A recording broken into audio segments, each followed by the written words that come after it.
Eh bien, merci Noël Michel d'être venu nous parler de Demain les ombres. Alors, je vais d'abord dire quelques mots de vous. Vous êtes originaire de Dijon. Vous êtes installée à Gand, où vous êtes traductrice du néerlandais, ce qui est déjà très... Et en somme, vous avez fait le parcours des téméraires de Bart Van Loo, dans l'autre sens. Oh, non, non, dans ce sens-là aussi, finalement, puisque Philippe Le Hardy est venu à Gand. Vous connaissez le livre de Bart Van Loo sur les téméraires? Il va en sortir un nouveau sur les circuits. Oui, oui. Alors, bien que française, vous êtes intégrée dans notre littérature, puisque le Carnet Les Instants, cette semaine, vous cite dans un long article sur la littérature consacrée à la période préhistorique. Depuis Rosny est né, c'est quand même un genre très pratiqué. Qu'est-ce que ça vous inspire comme réflexion, tout ça? Le fait d'être considéré comme d'entrer dans la littérature belge, d'être dans un parcours sur la littérature préhistorique. Oui, mais je pense qu'on s'inscrit toujours en tant qu'auteur dans un continuum. Donc pour moi, c'est agréable d'être considérée entre-temps comme une autrice de Belgique. J'aime bien aussi, j'ai eu à cœur, dans Demain les ombres, comme j'aime beaucoup ma ville de Gand, il y a une partie de l'action qui se passe en plus dans la ville de Gand, donc ça c'était assez sympathique. Et je le prends très bien, quoi. Pour moi, c'est un peu un symbole de mon intégration. Et puis, finalement, j'ai un peu le meilleur des deux mondes comme ça, puisque je me sens toujours française, mais je me sens aussi vraiment intégrée à la Belgique. Après, dans le continuum de littérature qui parle de préhistoire, pour moi, c'est intéressant à lire, à découvrir. Parce que finalement, sont des questions auxquelles je n'ai pas forcément réfléchi au moment de l'écriture du livre. C'est-à-dire qu'en plus, moi, à la base, je ne suis pas forcément passionnée de préhistoire. Donc, c'est vraiment dans le cadre de ce livre que je me suis intéressée au paléolithique, etc. Et donc, c'est vrai que j'ai lu des ouvrages, évidemment, aussi de fiction pour m'inspirer, voir comment d'autres personnes avaient fait, mais j'ai pas forcément... sur le moment, on réfléchit pas à la place qu'on prend dans un cadre. C'est avec le recul qu'on peut s'en rendre compte. Et donc c'est vrai que c'est intéressant de voir en fait la richesse des approches. Et voilà. Et je suis assez contente parce que... moi, j'aime beaucoup parler du futur, j'aime beaucoup les dystopies. Et ça reste assez original, quand même, d'après ce que j'ai compris, d'avoir justement finalement utilisé la préhistoire dans une histoire qui parle d'avenir. Et justement, vous dites que vous n'étiez pas a priori intéressé par la préhistoire. Donc, qu'est-ce qui vous a donné envie? Qu'est-ce qui vous a donné l'idée de ce roman? Alors, il y a plusieurs choses. En fait, ça s'inscrit... c'est souvent une combinaison d'éléments. En fait, il y a eu deux éléments qui m'ont donné vraiment l'idée du livre. Et donc, la préhistoire, finalement, c'est presque une conséquence de ces éléments. La première chose, c'est en lisant un livre qui s'appelle Sapiens, une brève histoire de l'humanité de Yuval Noah Harari. Donc, je ne sais pas si vous le connaissez, mais voilà, c'est un ouvrage de non-fiction qui décrit un peu l'histoire de notre espèce, qui est passionnant. Et en fait, dans ce livre, il y a une idée qui m'a beaucoup plu et intéressée, c'est l'idée d'humanité plurielle. Sachant que donc moi, à la base, je suis ingénieure en génie biologique de formation, donc j'ai toujours quand même été passionnée de biologie, passionnée par l'évolution. Et en fait, c'est l'idée que cette humanité plurielle, il y a aujourd'hui notre espèce, Homo sapiens, on est la seule espèce de notre genre, le genre Homo, à avoir survécu. Et ça, c'est quelque chose qui n'est pas, on va dire, normal, qui n'est pas habituel dans le règne du vivant. Et ça n'a pas toujours été comme ça non plus. Et donc, au paléolithique, à la préhistoire, il y a d'autres espèces humaines qui ont existé. Non seulement elles ont existé, mais il y a eu des rencontres, en fait, et elles se sont côtoyées, ces espèces. Et donc, nos ancêtres, ils ont côtoyé, par exemple, les Néandertaliens, côtoyé et plus si affinité, puisqu'on porte encore quelques pourcentages de gènes de Néandertal dans nos gènes à nous. Donc ça veut dire qu'il y a eu des rencontres, des rencontres sexuelles, et moi j'espère aussi potentiellement des histoires d'amour quand même. Donc tout ça c'est très intéressant, moi ça m'a fascinée, c'est vraiment, je me suis demandé ce que ça pouvait avoir comme influence sur nous aujourd'hui.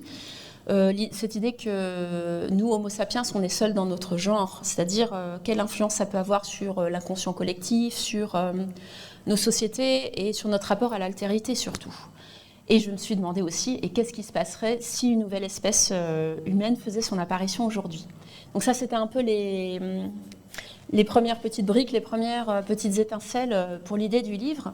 Et puis à peu près à la même période, il se trouve que j'ai visité la grotte de Pêche-Merle dans le Lot, en France.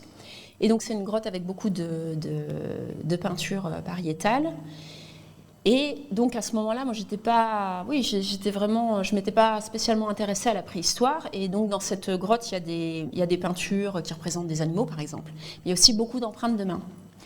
Et ce que j'ai découvert à l'occasion de cette visite, c'est qu'avec les techniques modernes, on est capable de dire si ces empreintes, elles ont été laissées par des mains d'hommes ou des mains de femmes. Et en fait, il y a beaucoup d'empreintes de femmes à Pêche-Merle, mais dans plein d'autres grottes. Donc ça, pour moi, c'était une petite révolution parce que j'étais restée sur les clichés de l'école primaire. Homme des cavernes. C'est ça. Bah ouais, ça devait être des mecs qui peignaient les parois des grottes.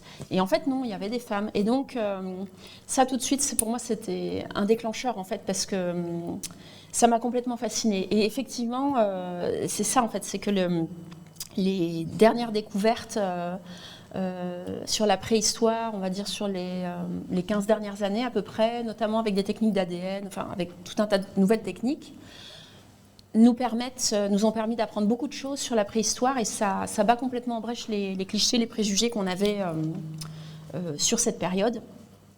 Et ça, moi, ça m'intéresse parce qu'en tant qu'autrice, quand j'écris, c'est quelque chose que j'aime bien faire, c'est-à-dire pour moi, il y a toujours l'envie d'une histoire, de raconter une histoire qui va embarquer des gens, voilà. Le plaisir de lecture avant tout. Mais j'aime bien aussi, je trouve, voilà, en tant qu'auteur, on propose quand même une certaine vision du monde et pour moi, c'est intéressant de faire un petit pas de côté et d'en profiter pour réfléchir à notre monde et d'aller un petit peu voir où sont les espèces de vérités immuables, enfin ces choses qu'on prend pour des vérités immuables et qui en fait sont souvent des constructions culturelles. Et donc, pour moi, ça ouvrait un monde. Donc la place des femmes à la préhistoire, non, elles restaient pas dans la grotte, à balayer la grotte, à s'occuper des enfants. Maintenant, on sait donc qu'elles peignaient, on sait aussi qu'elles pratiquaient la chasse. Il y a plein de choses comme ça voilà, c'est des petites révolutions quand même dans notre façon d'appréhender le monde aussi. D'après ce que j'ai lu dans ce livre que je vous ai présenté, oui. C'est surtout la sédentarisation qui a inscrit la femme dans ce rôle. Oui, ouais, c'est ce qu'on. Alors après, ce qui est un peu compliqué, c'est que quand on parle du paléolithique, on a souvent tendance à généraliser, mais en fait c'est une très très longue période, c'est plusieurs centaines de milliers d'années. Donc, et puis des populations qui potentiellement n'ont pas forcément été en contact. Donc on peut imaginer un tas de cultures différentes en fait. On sait pas grand-chose, mais on sait en tout cas que cette image très patriarcale de la division des tâches, elle était a priori beaucoup moins répandue, en tout cas à bas mot au minimum. Et effectivement, il y a quand même beaucoup d'indices qui convergent vers l'idée que les racines vraiment du patriarcat comme on le connaît aujourd'hui, ça viendrait plutôt de la période néolithique avec effectivement la sédentarisation et l'adoption de l'agriculture, etc. La nécessité de beaucoup de main-d'œuvre. Oui, en fait il y a plusieurs choses, mais c'est vrai que quand on pense au paléolithique, c'est des populations de chasseurs-cueilleurs, donc ce sont des gens qui se déplacent. Et quand on se déplace sans les moyens technologiques d'aujourd'hui, on n'a pas les capacités de porter grand-chose en fait. Donc on n'a que l'essentiel. Et le fait de se sédentariser et de passer à l'agriculture, ça fait qu'on va pouvoir accumuler des biens. Et ces biens, à un moment donné, il faut les transmettre. Et la transmission, on va commencer à vouloir contrôler le corps des femmes, parce que pour être sûr qu'on transmet bien, que les hommes transmettent à leurs propres descendants. Et donc, voilà, c'est les hypothèses, effectivement. C'est là que les choses se gâtent, on va dire. Oui, le 19e siècle aussi, qui a beaucoup imprégné la vision qu'on a de l'histoire et de l'histoire ancienne, en particulier des préjugés de l'époque. Oui, mais c'est ça. Puis c'était les débuts des recherches préhistoriques. Donc on était vraiment imprégnés. Et puis en plus, il y avait beaucoup des premiers archéologues. C'était quand même des abbés, des gens de religion. Donc il y avait, il y a un petit mix. Alors c'est par rapport aux femmes, mais c'est aussi par rapport à Néandertal lui-même, par exemple. C'est-à-dire que on avait un petit peu, enfin voilà, il y avait les idées de Darwin qui apparaissaient en même temps, donc on était prêt à reconnaître, voilà, il y a l'évolution, ok, mais quand même il fallait que Homo sapiens, que nous on soit le summum de l'évolution, quoi. Il y avait quelque chose de, voilà, il fallait qu'on soit supérieur, etc. Et du coup, s'il y avait d'autres espèces humaines, c'était pas envisageable de les considérer comme des semblables, des égaux. Il fallait plus que ce soit le chaînon manquant entre, en gros, hein, les singes et nous.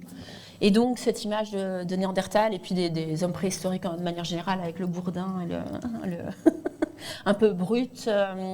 Et très longtemps, on a cru et on a représenté Néandertal comme s'exprimant par des grognements, par exemple. Et ça, ben, en fait, on sait que c'est faux. Maintenant, on a les preuves scientifiques qui démontrent que les Néandertaliens, ils avaient un langage articulé comme nous. Donc ça aussi, ça change complètement la perspective sur ces autres humanités. Ouais. Moi, je trouve ça très fascinant. Donc pour moi, c'est vraiment un matériau super à travailler en fiction. On ne va pas raconter l'histoire parce que c'est difficile, mais je vais quand même vous demander, je vais vous donner deux termes et vous allez me dire si vous pensez qu'on peut les associer. Jurassic Park et Rendez-vous en terre inconnue. Est-ce que, d'une façon ou d'une autre, ça pourrait s'appliquer à votre roman? Oui, ben, Jurassic Park, j'y ai pensé. D'ailleurs, parfois, je présentais comme ça un petit peu. Oui, c'est Jurassic Park, mais ce n'est pas des dinosaures, on va dire. Oui, mais complètement. En plus, moi, je suis de cette génération-là. Adolescente, c'était un de mes films préférés, Jurassic Park. Donc, voilà. En sachant aussi que, parce que donc là, ce dont on parle, sans trop en révéler, mais bon, on peut dire ça quand même, hein, c'est qu'on parle de projets de désextinction qui existent vraiment en fait. C'est-à-dire, ce sont des projets le principe c'est de ressusciter des espèces disparues. Donc dans le domaine de la fiction, effectivement, c'est ce que Jurassic Park faisait avec les dinosaures. Et il y a des projets actuels hein, qui sont réels pour ressusciter comme ça des mammouths, par exemple, le mammouth laineux. Donc ça existe. Et puis, oui, Rendez-vous en terre inconnue. Moi, j'ai eu cet émerveillement dans la découverte de ce que ça pouvait être qu'un clan de Néandertaliens. Après, évidemment, c'est de la fiction. Donc, moi j'ai eu à cœur de faire quelque chose de crédible. Mais évidemment, la préhistoire, c'est un peu un puzzle et puis il manque des pièces. Hein, donc, on a les fossiles et le reste, on reconstruit. Comme on disait, hein, peut-être au 19e siècle, on reconstruisait avec nos a priori de l'époque. Et là, c'est ce que je fais aussi, en fin de compte. Hein. Donc, on remplit finalement les trous du puzzle avec des choses qui sont plausibles, crédibles, et puis dont on a envie. Donc, il n'y a rien qui dit que c'était vraiment comme ça, que ça se passait de cette façon. Mais voilà, moi, c'était intéressant aussi de donner un peu, d'incarner ces Néandertaliens avec oui, ce qu'ils peuvent avoir, entre guillemets, à la fois de semblables et puis d'exotiques ou de différents, quoi. Vous savez qu'on est dans une région quand même où il y a quand même pas mal de sites néandertaliens. Il y a Spi, il y a Goyet, il y a Andenne, Sclin. Donc c'est un sujet qui devrait intéresser probablement les gens de la région. Alors il y a une série de thèmes qui apparaissent au fur et à mesure du livre, que personnellement j'ai repérés, mais qui sont peut-être pas ceux auxquels vous avez pensé. Il y a la manière dont on utilise la science, et vous venez d'en parler, ressusciter des espèces anciennes. Est-ce qu'on parle du dodo pour le moment? Est-ce que c'est une bonne chose? Est-ce qu'il ne vaudrait pas mieux consacrer son énergie à préserver les espèces qui sont toujours là et qui sont menacées? C'est un débat que j'ai rencontré parfois. Le voyeurisme et la recherche du spectaculaire. Ça se produit clairement dans le roman. Le goût de l'argent à n'importe quel prix. La question de l'humanité. Qu'est-ce que c'est que l'humanité? Parmi ces thèmes-là, quels sont ceux qui vous intéressent le plus, ou quel est celui qui vous intéresse le plus? Oui, c'est certain que ce sont tous des thèmes que j'ai traités à travers le livre et donc qui m'intéressent, hein, fatalement. C'est vrai que la question de l'humanité... pour moi, ce qui est assez fascinant, c'est que je me rends compte que ça m'intéresse beaucoup. En fait, c'est presque à mon corps défendant. Je me suis rendu compte, presque en ayant fini Demain les ombres, que je traitais de nouveau finalement de la même question que dans Viande, mon premier roman, mon roman précédent, qui est de savoir ce que ça veut dire, ce que ça signifie que d'être humain, en fait. qu'est-ce qui fait notre spécificité, les êtres humains. Enfin, donc, encore une fois, dans la perspective biologiste, on est des mammifères. Et très longtemps, on a dit voilà, mais ça, il n'y a que les humains qui font ça. La culture, utiliser des outils, le rire, le deuil, plein de choses. À chaque fois, on disait oui, mais ça, c'est vraiment, il n'y a que les humains qui font ça. Et puis, plus on avance dans les sciences sur les autres animaux, et puis on se rend compte que non, on arrive à trouver d'autres espèces chez qui ça existe aussi. Et donc, et pourtant, il suffit de regarder autour de nous pour voir qu'on n'a pas du tout le même impact sur le monde, il y a quand même des différences qui sont, oui, dans notre façon de vivre et dans notre rapport au monde. Donc ça, c'est vrai que c'est une question qui me fascine, je crois, qu'est-ce que c'est que d'être un être humain finalement? Et c'est une question intéressante parce que du coup, le fait de prendre un autre qui est à la fois semblable et un peu différent, et c'est ce que j'ai fait aussi dans mon premier roman, c'est pour ça que j'en parle sans rien trop révéler, mais voilà. Donc là, c'est Néandertal. Ça permet aussi de faire un pas de côté par rapport à nous-mêmes et donc de prendre un petit peu de recul et de réfléchir à qui nous sommes. Et voilà, je trouve ça passionnant comme thème. Tout en sachant que les Néandertaliens en question ont été élevés par des sapiens. Oui. Enfin, les premiers. Ça, c'est un petit peu c'est inévitable. Comment expliquer? C'est un petit peu l'échec du projet dont il est question dans le livre. Le projet, il est voué à l'échec dès le départ, effectivement, et je pense que l'histoire le montre. Voilà, c'est un peu le but, je le montre à travers l'histoire. C'est que, en fait, les Néandertaliens, comme nous, sont avant tout des êtres de culture, c'est-à-dire qu'il faut quand même les élever. Enfin, un bébé qui naît a besoin d'années, de vivre des années avant d'être autonome, donc d'être au contact d'adultes qui vont s'occuper de lui. Et donc, fatalement, la culture, elle prend un poids énorme dans le devenir de ces personnes. Et du coup, l'idée même de ressusciter les Néandertaliens, c'est quelque chose qu'on pourrait éventuellement imaginer d'un point de vue purement biologique, mais en fait, on ne saura toujours rien de la manière dont ils vivaient, parce que on est obligé, là, comme dans le livre, dans le livre, ils sont confrontés à ça, ils sont confrontés au défi d'inventer finalement une culture, des mythes, etc. pour ces Néandertaliens, pour leur donner des racines en quelque sorte. Oui, c'est l'échec d'une certaine façon des rêves complètement dystopiques qu'on peut avoir aujourd'hui, peut-être par rapport... je vais faire un parallèle un peu osé, c'est comme l'intelligence artificielle, il faut l'éduquer, la nourrir, et on peut la nourrir que nous-mêmes. Oui. Oui, on peut voir un parallèle, effectivement, c'est-à-dire qu'à partir du moment où on se place en position de créateur, on ne peut pas créer quelque chose de complètement nouveau ou d'indépendant de nous, en fait, c'est ça. Il y a un autre aspect du roman qui m'a beaucoup frappé, c'est l'univers futuriste des sapiens. On n'a vraiment pas envie, c'est vraiment la dystopie... Et aussi, mais ça c'est moins dystopique, moins irréel, je pense, c'est ce goût de la cruauté, du spectaculaire. Je ne sais pas si vous avez lu le roman de Luca Belvaux, Les Tourmentés, où on vient d'en faire un film qui raconte en fait une femme qui s'ennuie, qui est une grande chasseresse, qui a déjà tué tous les animaux qu'on peut imaginer, s'ennuie vraiment et donc elle va payer quelqu'un qu'elle va chasser. Donc si elle arrive à le tuer, sa famille touchera une somme mirobolante. S'il arrive à lui échapper, c'est lui qui touchera. Donc j'ai nouveau là aussi pensé à votre roman. C'est encore un motif qui a beaucoup été utilisé. Oui. Il y a un excellent livre d'une Flamande qui s'appelle Geia Scooters.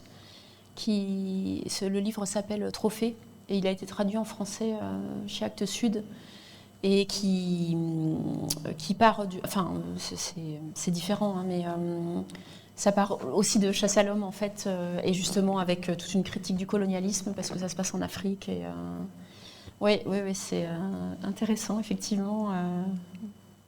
Ça dit beaucoup aussi de nous. Oui, après c'est bon.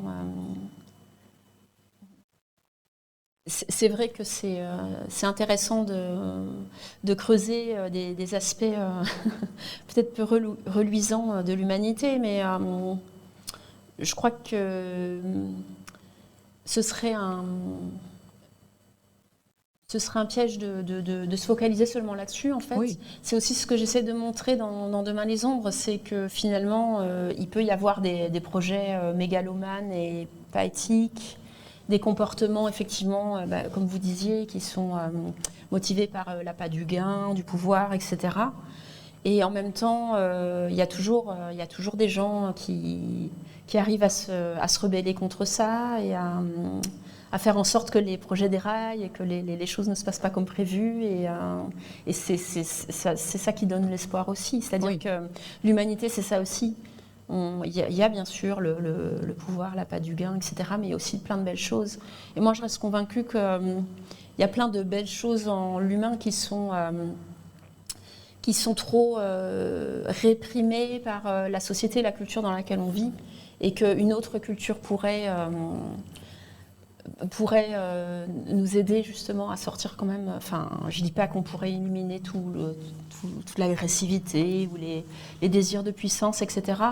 Mais qu'il pourrait y avoir, qu'on pourrait travailler notre culture pour déjà changer notre rapport au vivant, changer nos rapports aux autres et mettre plus en valeur des choses comme l'entraide. Parce que par exemple, c'est quand même, ça aussi, c'est un petit peu des clichés. Moi, je trouve que notre culture actuelle, elle met beaucoup en avant l'idée de la loi du plus fort, même qu'on associe souvent à la nature, etc. Mais en fait, et qu'on associe, enfin voilà, en gros, l'évolution, ce sont les plus forts qui survivent, mais c'est pas ça l'évolution en fait. Et si on a survécu jusqu'à aujourd'hui, enfin, c'est aussi grâce à l'entraide. Et c'est au moins aussi important que l'instinct de survie. Et en fait, la culture populaire, les films, les thrillers, on est toujours dans ce discours, en gros, de la loi du plus fort, et c'est comme s'il n'y avait rien d'autre, mais c'est faux en fait. Donc c'est pour ça, moi je pense que c'est une des choses que j'adore dans la littérature, c'est que la littérature, c'est fait pour ça aussi, enfin, qu'on la lise, qu'on la fasse, c'est fait pour enrichir nos imaginaires et nous montrer que, en fait, non, il n'y a pas que ça, en fait, et qu'on est bien plus complexe que ça. Donc oui, bien sûr, je ne vais pas vous dire que je suis hyper optimiste sur l'humanité en général ou même sur l'avenir, mais pourtant, il y a plein de belles choses dans l'espèce humaine aussi. Mais ça me fait penser à quelque chose que j'avais lu. On disait que la première trace, finalement, de civilisation, c'est un squelette préhistorique dont le fémur était réparé. Oui, c'est ça. Enfin, il y avait une fracture qui s'était ressoudée, parce que ça prouve donc qui a survécu, et donc c'est le reste du clan l'a aidé à survivre. Ouais. Parce qu'aucun animal blessé ne survit. On n'imagine pas... c'est ça. Je sais pas, un guépard dans la jungle, il va devenir une proie dès l'instant où il va être blessé, alors que c'est peut-être là que se trouve... Tout à fait. Maintenant, nous ne sommes pas exclusivement, parce que je pense que dans les sociétés de chimpanzés ou de gorilles, il y a aussi ce type de... Enfin, peut-être pas... Il y a le soin, en tout cas. Alors, est-ce qu'on peut parler un peu des personnages ? Oui, bien sûr. Quels sont ceux auxquels vous vous êtes le plus attaché? Parce qu'on s'attache quand on écrit, on s'attache à ces personnages. Quels sont ceux auxquels vous vous êtes le plus attaché? Je pense quand même que ça se ressent quand on le dit que j'ai un petit faible pour Lune Rousse. Lune Rousse, oui. Qui est pour moi, il y a plusieurs, donc c'est un roman choral, donc on suit plusieurs personnages, et puis on va dire que Lune Rousse, c'est vraiment un des personnages principaux, et auquel je me suis très attachée, parce que c'est une femme néandertalienne. Mais justement, c'était un petit peu... je parlais de Pechmerle tout à l'heure. C'est aussi en comprenant finalement les préjugés, les clichés qu'on avait sur les femmes à la préhistoire, que moi j'ai eu envie de créer un personnage féminin néandertalien qui serait justement pas cliché, pas cliché, qui prendrait toute sa place dans le clan, qui pourrait chasser, peindre, etc. quoi. Et qui aurait qui porterait une certaine liberté. Donc forcément, enfin moi ça me l'a rendue très attachante, évidemment. Et puis voilà, il se trouve qu'à travers tout ce qu'elle vit, je la trouve quand même très courageuse, audacieuse, pour plein de raisons. Donc ouais. Qu'est-ce qui vous a inspiré pour les noms des personnages? Les noms des personnages néandertaliens. Oui, donc Néandertaliens. ça rejoint la question de la culture dont on parlait Oui. tout à l'heure, c'est-à-dire qu'à un moment donné, il fallait aussi que les gens du centre qui font ce projet de désextinction et qui ressuscitent des néandertaliens, il fallait aussi qu'ils leur donnent une façon de se nommer. Et donc c'est vrai que je me suis inspirée des populations autochtones d'Amérique en fait, parce que je trouvais qu'il y avait un côté très poétique, et puis aussi parce que c'est, voilà, comme Lune Rousse, donc l'idée c'était d'avoir des noms qui évoquent les circonstances de la naissance, et donc qui sont ancrés dans l'environnement, dans la nature, et ça me paraissait important, parce que une des clés dans les différences entre Néandertaliens et Sapiens, c'est le rapport à la nature qui est différent quand même. Il est, de toute façon, là dans le livre, il est mis en exergue, il est très différent, parce que ce sont des chasseurs-cueilleurs déjà, par leur mode de vie évidemment, forcément, mais aussi parce que les Néandertaliens, a priori, n'avaient pas tout à fait le même rapport à la nature que nous. Donc c'était intéressant d'avoir des noms vraiment ancrés dans la nature, parce que ça permettait de le montrer de manière symbolique. Ce qui est assez frappant aussi, c'est la construction du roman. Vous l'avez dit, c'est un roman choral, et aussi la chronologie. Avec cette chronologie étrange où, quand on feuillette le livre au début, on se dit « mais je ne comprends pas ». C'est très très maîtrisé, et donc comment y êtes-vous arrivé? Peut-être que c'est le secret de fabrication dont on ne parle pas, je ne sais pas. Je savais, en fait, en commençant à écrire, je savais qu'il y aurait effectivement différentes périodes qui allaient se croiser.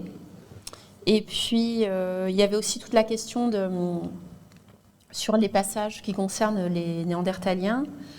Je ne voulais pas les dater parce que, justement, c'était une façon aussi de rendre un peu leur rapport au monde différent. C'est-à-dire que nous, on est dans un rapport au temps très linéaire. Début, fin, enfin voilà, pour nous, le temps, ça avance de manière linéaire. Enfin, dans la civilisation occidentale, oui, c'est pas forcément... Oui, je parle nous ici, effectivement, en Occident. Et donc l'idée, c'est que les Néandertaliens, donc, qui vont changer aussi d'endroit ou de lieu de vie en fonction des saisons, ils vont avoir une vision plus cyclique du temps, puisque c'est vraiment le déroulé des saisons qui revient. Et donc, il n'y avait pas de sens, par exemple, à mettre une chronologie pour eux. Donc, c'est vrai que je n'ai pas mis de chronologie, de datation pour les Néandertaliens. Et après, c'est vrai que c'est un petit peu un puzzle, la construction du roman. Donc, ça prend beaucoup de temps, et puis d'aller-retour et d'ajustement, en fait, pour arriver à ce que les chronologies se déroulent. En tout cas, que le lecteur ne soit pas totalement dérouté. Et c'est une parfaite réussite. Enfin, en ce qui me concerne, j'estime que c'est vraiment une réussite. Au début, je vous dis, on est un peu désorienté, et puis petit à petit. Mais je pense que c'est aussi, il faut qu'on plonge dans cet univers et qu'on en accepte les règles qui ne sont pas tout à fait les mêmes que les nôtres. Oui. Comme quand on est dans le pays des merveilles d'Alice, il faut accepter certaines règles qui ne sont pas d'usage ici. On va un peu s'arrêter là pour ce qui est du roman lui-même, mais est-ce que vous avez d'autres projets d'écriture en ce moment dont vous pouvez nous parler? Oui, j'ai des projets en cours, j'ai plusieurs projets en cours. Et en principe, mon prochain roman va apparaître au printemps. Donc je suis très contente, au printemps prochain. Toujours, non. Toujours dans le passé ou dans la dystopie?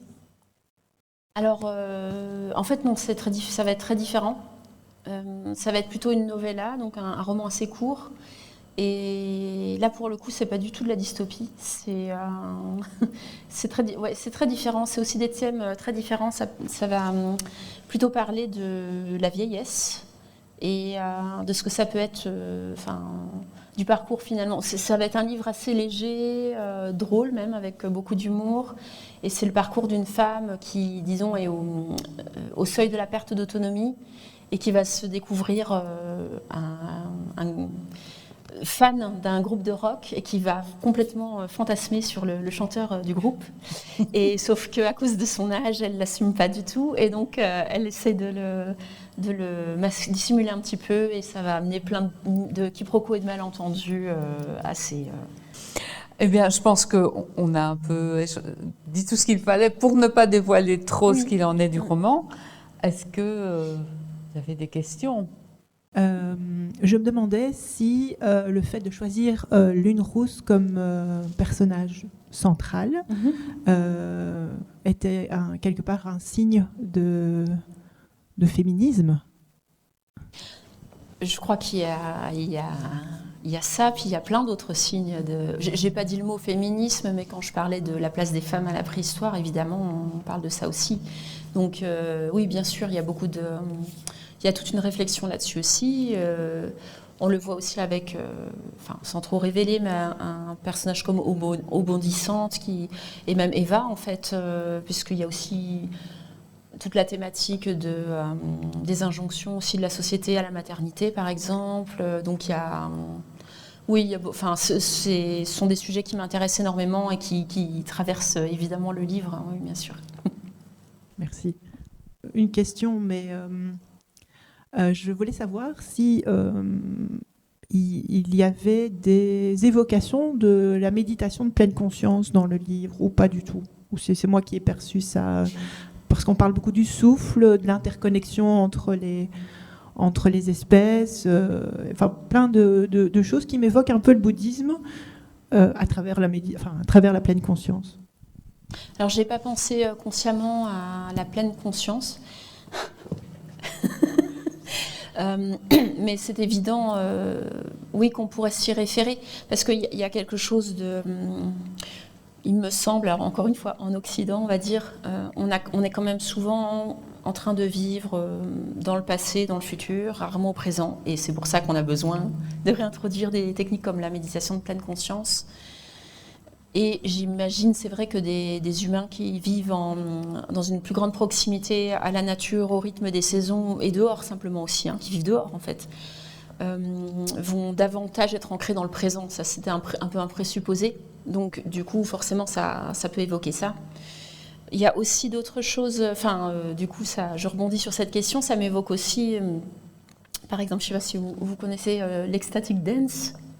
Voilà, ça fait partie un petit peu de ces choses, de ces pratiques qui vont vers une plus grande conscience du moment présent, du corps, du rapport au corps, etc., d'être présent à soi-même, etc. Et ça, je m'en suis inspirée aussi pour les scènes de danse et de fête, en fait, de célébration au sein du clan. Et en fait, donc l'ecstatic dance, juste pour dire ce que c'est, en gros, sont des soirées dansantes où il y a 3 règles à respecter. C'est, on est pieds nus, il n'y a pas d'alcool ni de substance, donc on est complètement sobre. Et puis surtout, pour moi, la plus importante, c'est qu'on n'a pas le droit de parler. Donc pendant 2 heures, 3 heures, il y a de la musique, on danse. Et on n'a pas le droit de parler. Et ça change quand même beaucoup de choses parce qu'on n'a plus à se concentrer, même quand il y a des rencontres. Ça passe tout par le corps, en fait, et par les gestes. Et les rencontres, du coup, on fait passer beaucoup de choses à travers le corps, les sourires. Et c'est une expérience assez intéressante. Et c'est vrai que ça, pour moi, ça fait partie de ces... En fait, je crois qu'on a vraiment... un appétit pour ça en Occident, pour ce genre de choses en Occident, parce qu'on est trop éloigné, parce qu'on est tellement aliéné, tellement loin de ce rapport à la nature qu'on n'est plus suffisamment ancré, et donc on a besoin de ramener des techniques dans nos vies pour arriver à se réancrer en fait, dans le présent et dans ce qui nous entoure. Eh bien, merci encore d'être venu parmi nous, nous parler de Demain les ombres. Merci beaucoup pour l'invitation. Et on attend avec impatience le suivant. Merci. Merci.